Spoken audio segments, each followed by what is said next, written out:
Hey friends, it's Miss Erin from the Cedar Rapids Museum of Art. Welcome to another Pajama Story Time. Today we're going on a field trip. We've talked a lot lately about the artist Grant Wood. He's the guy that made that very famous painting called American Gothic. Well, he painted that painting right here in this room. This is Grant Wood's studio or workspace where he created a lot of artwork. It was also his home, and I thought today I'd show you around a little bit and also share a story with you about artists and where to find them. It's called How to Spot an Artist by Danielle Krysa. This might get messy. Are you ready? Oh, thank goodness you have this book. You'll need it if you want to spot a real artist. You see, no two artists are alike. In fact, they come in every size, shape, and color. And sometimes, apparently, all the colors. Some are very quiet, but they can also be super loud. There are tidy artists, and others not so much. Are you a tidy artist or not so much? Artists live in big, busy cities, but you can also find them in teeny tiny towns out in the middle of nowhere, or places like farms, which is where Grant Wood was born. And to make things even more complicated, they can be any age. This one, for example, is 92 and a half.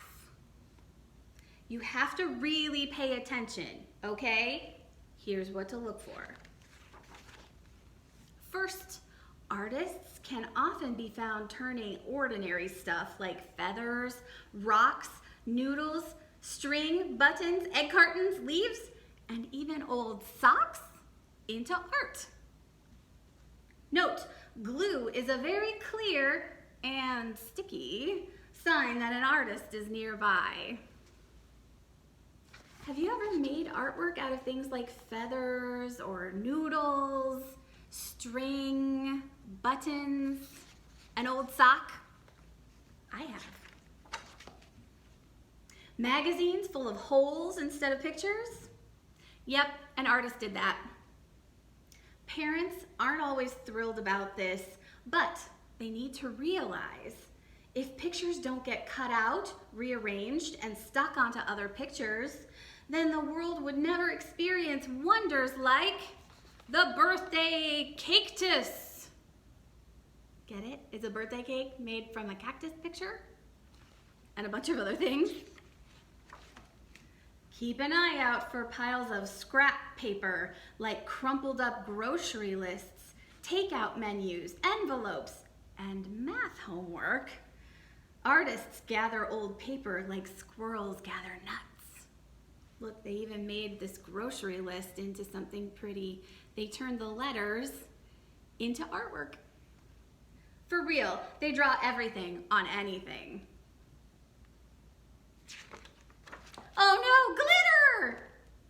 If you find glitter on the kitchen table, in the fridge, on the cheese, beside the couch, in the bathtub, on the dog, yes, an artist lives here. Have you ever found glitter in a strange place? This book has been interrupted for an important message. See, it's a caution sign. This is an art bully. When this guy shows up, artists can disappear right in front of your eyes. He'll try to replace their artsy ideas with junk, like, you can't do this. Don't show anybody. What a mess. That looks weird. That's not perfect. Just quit. If an artist believes any of that nonsense, the specialness that makes them special starts to fade. They put their pencils down, and eventually all of their colorful, crazy, wonderful ideas are replaced with a quiet, lonely, gray block. The end.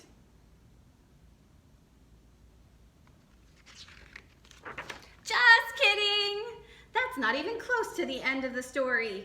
This problem can get fixed in one simple step. Make stuff. Yes, it's true. Every time an artist keeps making, whether it's a mess or a masterpiece, another rude art bully gets erased. Warning complete. Thank you. Please continue reading. Wow, that guy sounds like a real troublemaker. Anyway, where were we? Oh yes, spotting artists. You now know what to look for, but where should you start when they could very well be anywhere? Easy. To see an artist in action, just shout out a bunch of project ideas. Here, try these. Paint an ice cream volcano. Ooh. Write your name with animal letters. Draw crazy flowers with googly eyes. Ooh. Seriously, they'll be making stuff before you can finish reading this book.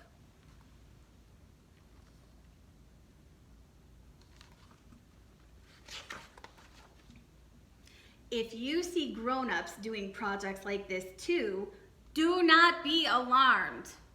They're just like artsy kids, but with really long legs and jobs. See, they have really long legs. Yes, artsy kids grow into painters, sculptors, ceramicists, photographers, art teachers, illustrators, university professors, graphic designers, architects, interior designers, museum curators, gallery owners, movie directors, set designers, costume designers, comic book artists, animators, video game designers. Oh dear, I was afraid this would happen. This list is too long and it just keeps going and going, but we are officially out of room. Too many art jobs. So there you have it. If you follow every tip and trick in this book, you'll spot an artist in no time. Good luck.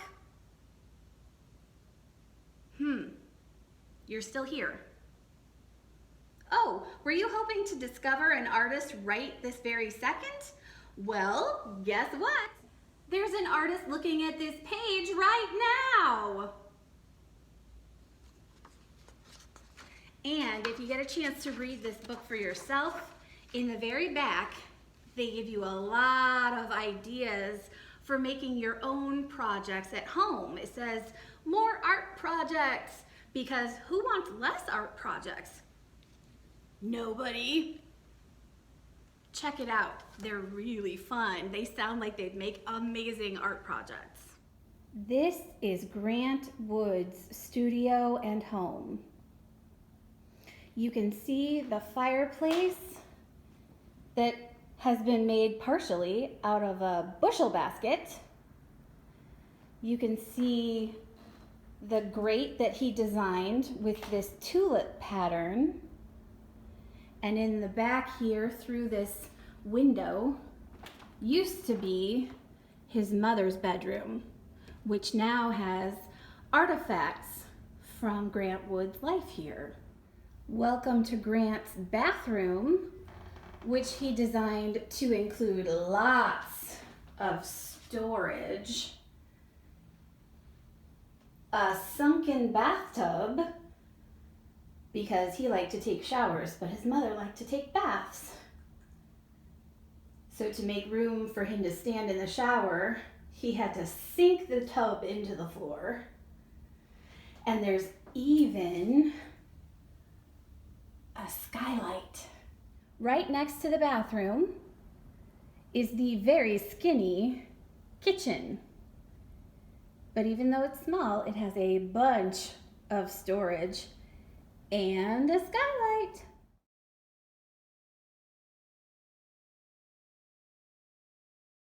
Before Grant moved into this space, it had been the hayloft up above what was then a barn or a carriage house.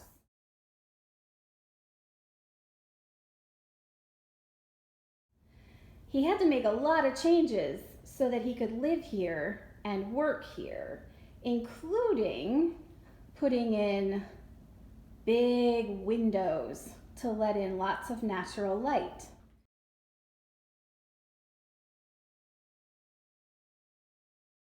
He also had to make some space for beds, which rolled away under these cabinets.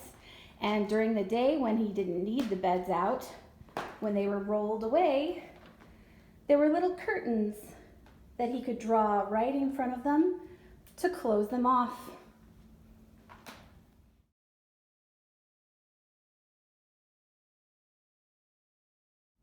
He also added some storage space for big works of art.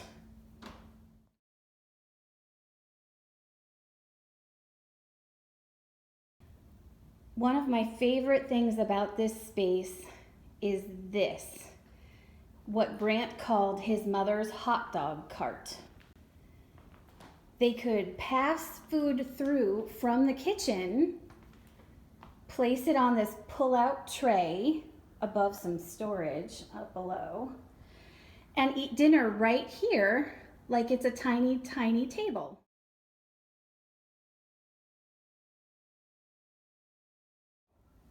Then when they were done, they could pass the dishes back through to wash them and close this cupboard door.